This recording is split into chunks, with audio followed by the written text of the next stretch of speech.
morning, boss. Ito ang panahon natin. Lagay pala ng panahon. Ayan.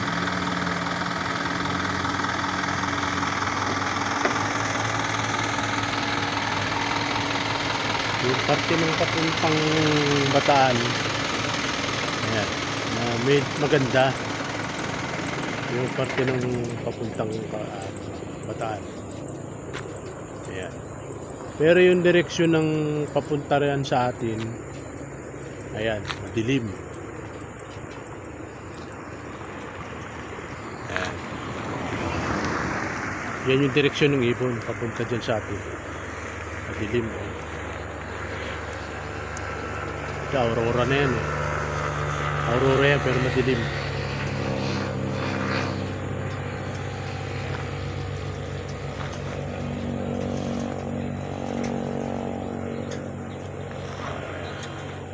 Update ng panahon.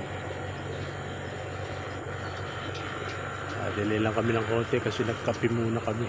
Pero malapit lang yung pinagkapihan namin, boss. Yan lang. Na-stuck na kami rin sa releasean. Yan. Dilim. Malimlim. Pero yung direksyon ng pabataan, ayan. Buwan.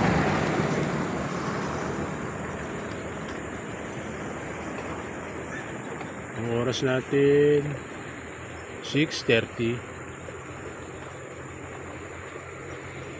Ayan.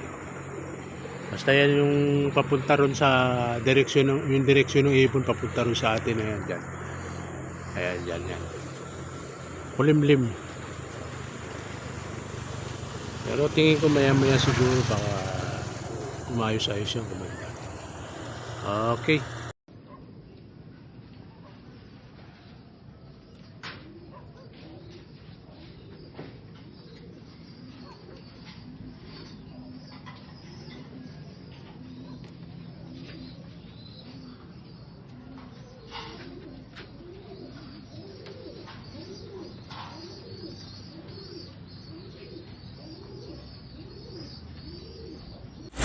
Lagay ng panahon, nasa Cabanatuan, sakop ng Cabanatuan nito, pero malapit na tayo sa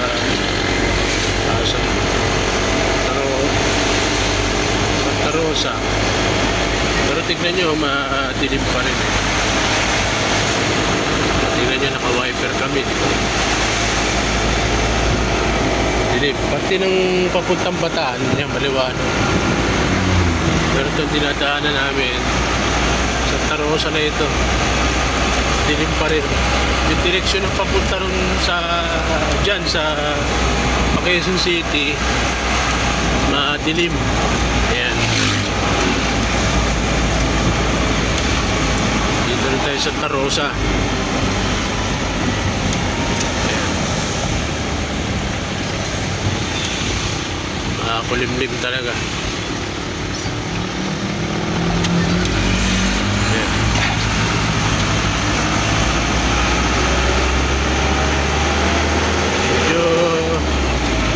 Hanap lang tayo ng maliwanag na lugar na pwede kung saan pwede bitawan.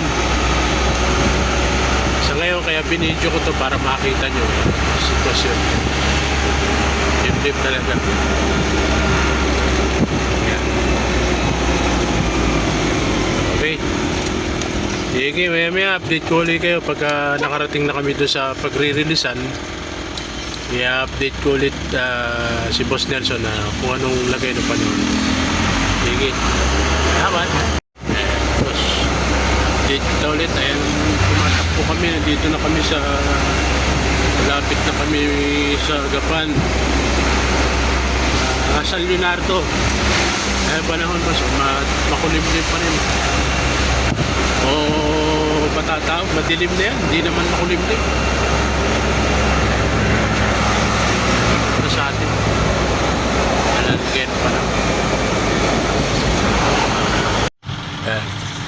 Boss, update kita ulit. Ayan, lagay ng panahon dito. Ayan, muulan pa rin, madilim pa rin. San Miguel, Bulacan na tayo. Alas 8:30 na. Ayan, maulan rito, maulan. Ayan, madilim na, pati yung direksyon ng Bataan madilim na. Ayan. Hanap ulit tayo ng maliwanag. Update kita ulit. Okay. Update ulit tayo ng panahon. Alas 9:20. Ayan, ang laki ng panahon dito. Umuulan pa. Ayan, madilim pa rin. Ayan. Umuulan pa rin, ha. Pero parting papuntang Bataan, maliwanag na. Ayun. Pero dito sa San Miguel, Bulacan, dilim pa rin. Pero yung direksyon ng ibon papunta dyan sa atin, maliwanag eh. No? Maliwanag na. Maganda na yung panahon dyan. Hindi ko lang alam kung maganda na dyan sa Quezon City. Pero dito, maulan pa. Ayan. Malilim pa. Ayan yung truck ko. Ayan. Basa. Ayan, tumutulong pa.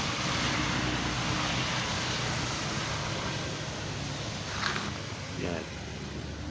Pero yung papunta dyan sa atin, ang tingin ko maliwanag na. Ayan.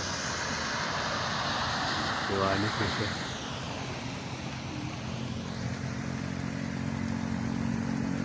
Okay. Update tayo ulit mamaya. Thank you very much. Update lang tayo ng panahon. Ayan. Maliwanag na yung direksyon ng ibon tsaka dito sa Malagtas. Ayan. Maliwanag na maliwanag. Ayan. Maliwanag na yung dadaanan ng ibon. Kaya okay na, okay na.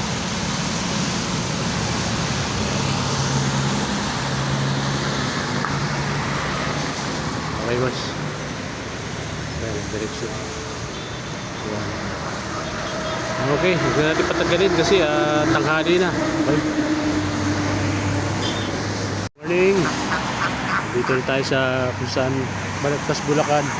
Kaya maliwanag lang ang dadaanan ng ito. Punta dyan sa atin. Okay, release natin.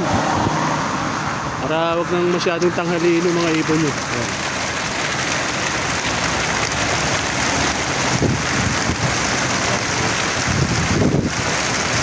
1,579 ang karga natin.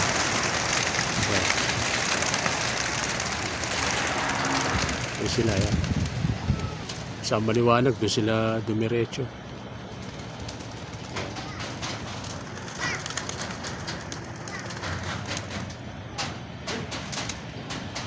Okay. 11:30 11:30 ang ano natin, release.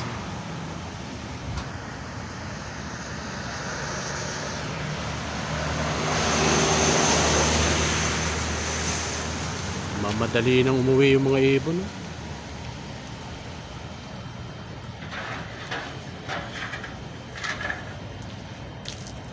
Ayan. Iikot pa iba.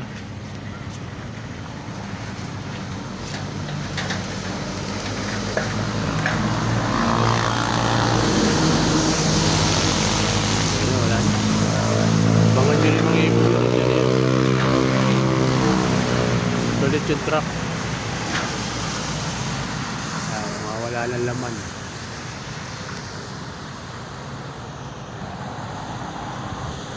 Kaya sinisilip pa ni Kuya Kulot yan para panigurado na wala nang natira. Okay. Salamat.